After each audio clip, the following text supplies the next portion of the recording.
Slap! The sound cracked through the cafe like a gunshot. Cups rattled on saucers. Conversations died mid-sentence, and every head snapped toward the corner table where my wife sat frozen, her cheek burning red under Michael's palm. My heart stopped. I had walked in quietly, planning to surprise Sarah with her favorite coffee and a slice of lemon cake after her long day. But instead, I froze in the doorway, the paper bag slipping from my hand, because there she was, my wife, clutching her cheek, her eyes wide with shock, staring up at the man towering over her. Michael, her ex. He wasn't supposed to be here. He wasn't supposed to be anywhere near her. But there he was, suit jacket tossed aside, shirt unbuttoned at the collar, his face twisted with the kind of smirk I had always hated. You thought marrying him would make you somebody? Michael sneered, his voice loud enough for every customer to hear. Look at you now, weak, helpless, sitting here like a scared little girl, some wife you turned out to be. Sarah's hands shook as she tried to speak. Michael, please, not here. People are watching. Another slap, sharper, louder. The sound echoed like a whip, silencing the cafe. Cups clattered as people stopped mid-sip. Conversations died. All eyes turned toward them. Some gasped, some whispered, but no one moved. Shut up, Michael barked. You don't tell me what to do. You think this weak excuse of a man you married can protect you? He can't even protect himself. I made you who you are, and without me, you're nothing. Sarah's tears spilled down her cheeks. She tried to shrink into her chair, curling into herself, her shawl slipping from her shoulders. My stomach twisted, my fists clenched. I wanted to charge across the room, but I forced myself still, because something in me said, wait. Every pair of eyes in that cafe had turned toward the spectacle. Every single phone could be pulled out at any second. And right above them, in the corner near the ceiling, I spotted it. A blinking red light, the CCTV camera. And in that instant, I realized Michael had already sealed his fate. But Sarah didn't know that. She trembled, her lips quivering as she whispered, Stop. Please stop. Haven't you done enough already? Michael leaned down, his voice dripping with venom, loud enough for everyone to hear. Enough? No. Not until I strip every last ounce of pride from you. Not until everyone here knows who you really are. Pathetic. Desperate. Nothing without me. He straightened, looking around the cafe as though the silent customers were his audience. Go ahead, he taunted, spreading his arms. Look at her. Look at the great Sarah, pretending to be a queen. Now she's just a broken woman begging her ex for mercy. Laughter slipped from his lips, cruel, mocking, humiliating. And that's when Sarah saw me. Her tear-stained eyes widened, her mouth opening in shock. David, she whispered. Michael froze. He turned, his smug grin faltered as his gaze locked on me. I stepped fully into the cafe, my voice low but carrying across the room. Don't stop now, Michael. Keep going. Every word you say, every slap you throw, it's all being recorded. Gasps rippled through the crowd. Phones lit up. The room was suddenly alive with murmurs, with judgment, with shame. And Michael's confidence, the same confidence he had wielded like a weapon, began to crumble. But for Sarah, this was only the beginning. She didn't know yet that this night would end with more than just humiliation. It would end with justice. And Michael? He had just written the opening line of his own downfall. Before we dive deeper, let us know in the comments where you're watching from. We'd love to hear from you. And don't forget to hit that subscribe button so you never miss another shocking story. The room went silent as the sharp crack of Michael's palm meeting Sarah's cheek echoed through the cafe. People gasped, some covering their mouths, others frozen in disbelief. Sarah staggered, clutching her stomach instinctively. The same stomach that carried the child she and I had been praying for. The child we'd only just begun to announce to Chloe's family. Her voice trembled as she whispered, Please, Michael. Stop. I'm pregnant. But Michael only sneered, his lips curling into a mocking smile. Pregnant? His laugh was sharp and bitter. Don't try to use that as some shield. You think being knocked up makes you untouchable? It just proves how pathetic you've become, chained to him and his little fairy tale life. Sarah's eyes welled with tears as her hands trembled over her belly. You don't understand. This is my family now. I've moved on. Why can't you? Because you were mine first. Michael snapped, his voice cutting like broken glass. He took a step closer, towering over her. And I'll never let anyone forget it. Not him. Not this child. Gasps rippled through the cafe. An elderly woman shook her head, whispering angrily, "How dare he talk like that to a pregnant woman?" Sarah tried to retreat, pressing her back against the counter, but Michael followed, his shadow swallowing her small frame. His voice rose louder, meant for everyone to hear. Look at her, playing the saint, pretending she's moved on, but I know the truth. You're nothing without me, Sarah. Nothing. She sobbed, shaking her head. That's not true. I found someone who loves me, who respects me, who would never lay a hand on me. And then, almost like he needed to prove her wrong, Michael's hand lashed out again. Another slap, louder, crueler. Her head whipped to the side and she nearly lost her balance. She clutched her stomach again, crying out in fear as if shielding the life inside her. The cafe manager started forward, but Michael barked, "Stay out of this. This is between me and her." His chest heaved, his face twisted in rage, but there was something else in his eyes too, desperation. Sarah's voice cracked as she pleaded, "Please, not in front of them, not in front of my baby." Her words struck a chord with the crowd. Murmurs turned into outrage. A man in the corner muttered, "He's sick. She's carrying a child and he's still..." But Michael thrived on humiliation. He leaned close, his voice dripping with venom. "Your baby won't save you. And when your husband finds out you're still this weak, he'll see what I see. A pitiful broken woman who was never worth fighting for." Sarah collapsed into a chair, shaking, her arms still wrapped around her belly as though protecting it from him. Tears streaked her cheeks, but she forced herself to meet his eyes. Her voice, though shaky, carried a spark of defiance. "You're wrong. He'll stand by me. He'll protect me. He'll end this." Michael's laughter rang out again, cruel and hollow. "We'll see about that. Because right now, all they see," he gestured to the horrified crowd, "is me reminding you who you really are. And all you can do is cry." The cafe seemed to shrink in on itself, everyone trapped in the storm of his cruelty. Sarah's hands trembled on her stomach. Every slap, every insult wasn't just an attack on her, it was a threat to the life growing inside her. And though Michael thought he had won, though he believed he had broken her beyond repair, he didn't know what awaited him next, because the door was about to open, and her husband was about to walk in. The sound of Michael's hand meeting Sarah's cheek still echoed when I stepped fully into the cafe. The room froze. Forks paused mid-air, whispers caught in throats, and every eye turned toward us. Sarah was on the floor, her hair falling across her face, one hand pressed to her cheek. She was trembling, not just from the sting of the blow, but from the humiliation of having it happen in front of strangers. And Michael.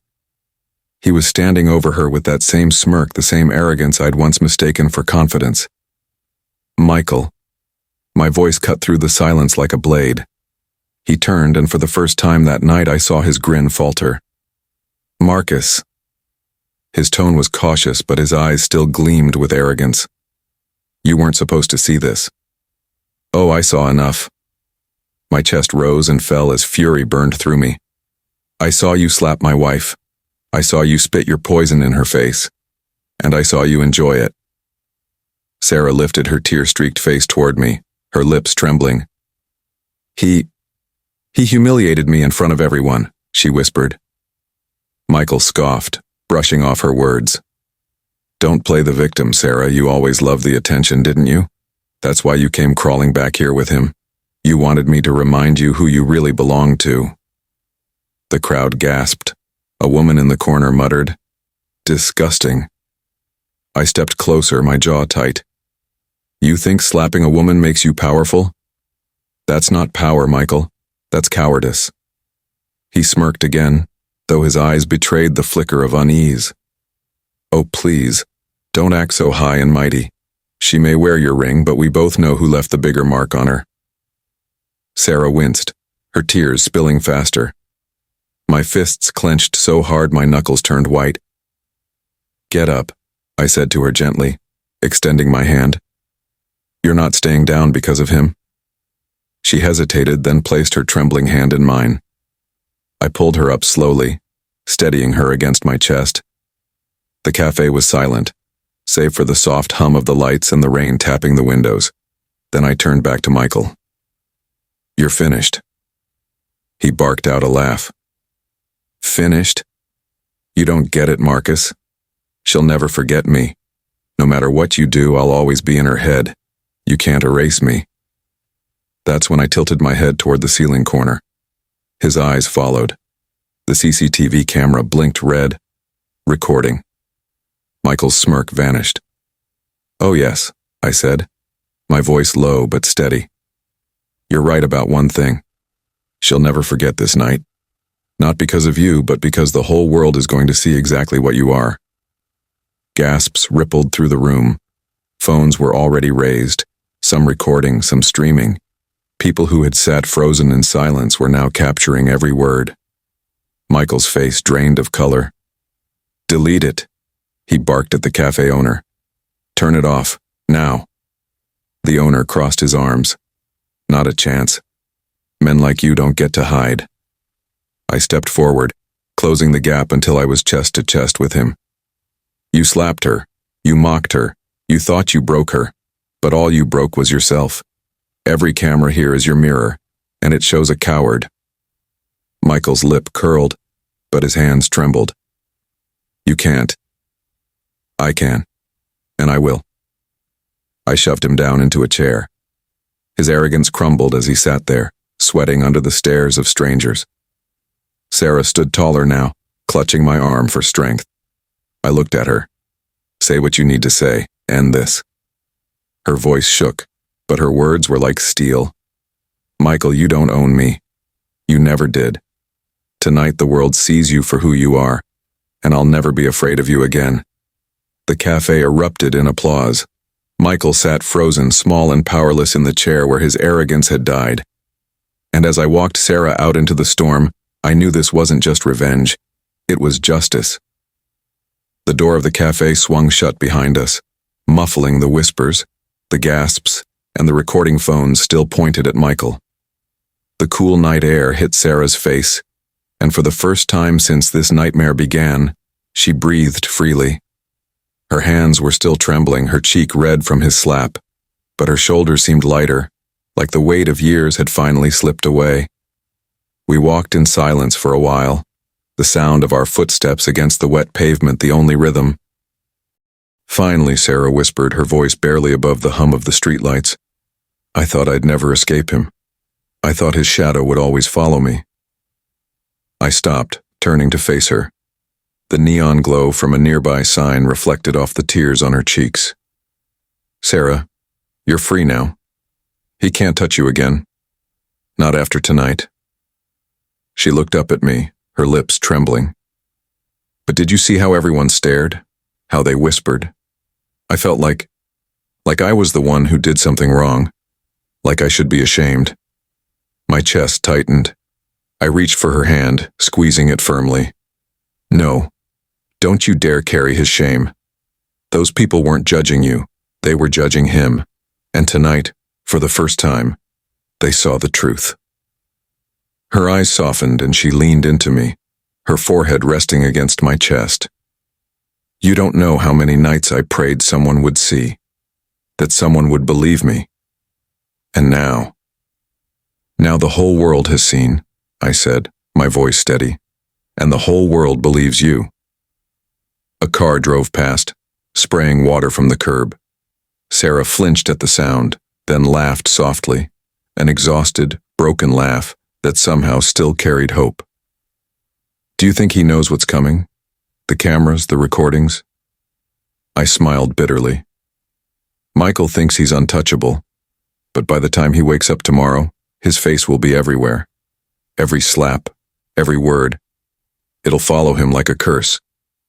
Sarah pulled back, her eyes glistening with something stronger now.